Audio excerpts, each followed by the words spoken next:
kanyang pinuntahan ang Bignan. Isa pala itong makukulang. Wala, makukulang. Kailangan ko mag-isip sa mga kanini. Makukulang. Bigyan mo ako ng maraming kayamanan at mga damit.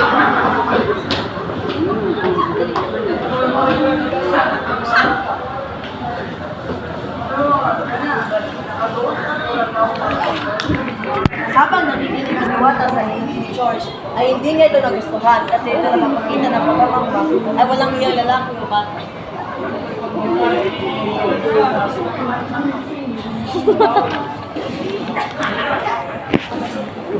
Dinala ng Diwata si George sa may lagusan na ito'y kinahanga ni George.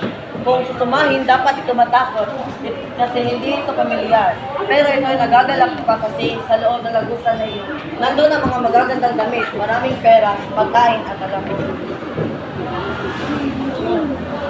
Makukulang, sino naman? Kaya ko makikita na dito. Maraming mga lahas. Nagalit ang Diwata pero hinayaan niya na lang ito at sinabing,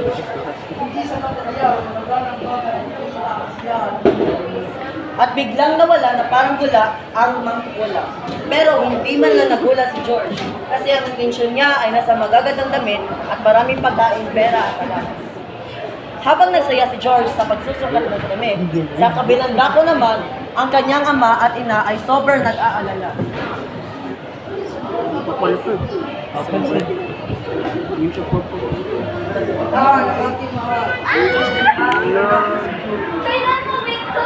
Umiyak na umiyak si Matilde at si Victor ay ninakahan niya naman ang kanyang mahal na asawa.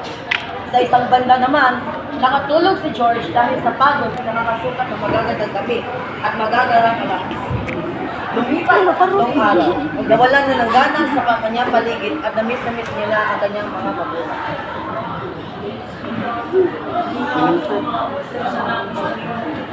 Masungit akong anak.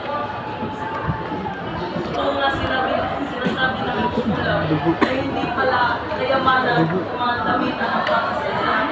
Hindi ang mga pagpapalan.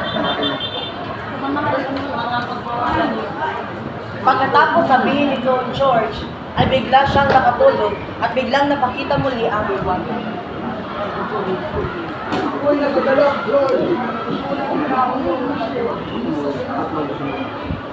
At pagising niya, nasa silid na siya. Siya ay bumaba kaagad at nakita ang kanyang ina at ama. Kaan umiyak at niyakap ang mga ito habang sinasabi ang